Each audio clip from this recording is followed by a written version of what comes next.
तालका कोट गुलाम मोहम्मद जो ही government primary school हाजी सलेमान भुरगड़ी गोठ जो स्कूल है ही असां वटि हिते पुल जो मसलो है LBO-D पोयां तव्हां पंहिंजे कामेरा जी अक्सा ॾेखारे बि आया आहियो त हेॾो केॾो वॾो माना ही पुल टुटी पई आहे। ही नंढड़ा ॿारड़ा आहिनि जेके KG जा आहिनि, 4 साल 5 साल जो ॿारड़ो आहे, उतां मटण ॾाढो मुश्किल थियो थो वञे।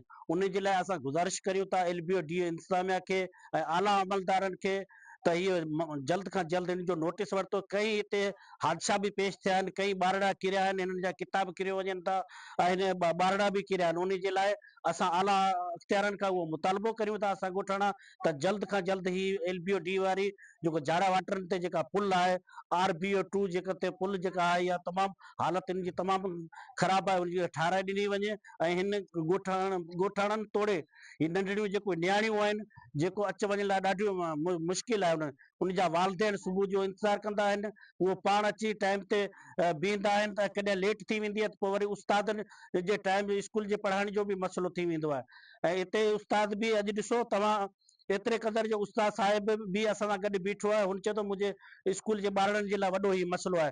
उन जे असां आला अख़्तियारनि खां मुतालबो करियूं था त जल्द खां जल्द फौरन हिन LBO-D वारी पुल जेको हाजी सलेमान भुरगड़ी प्राइमरी स्कूल जी पुल आहे जेको जाड़ा वाटरनि ते, उन्हनि जो फौरन नोटिस वरितो वञे ऐं उनखे जल्द खां जल्द ठाराए ॾिनो वञे।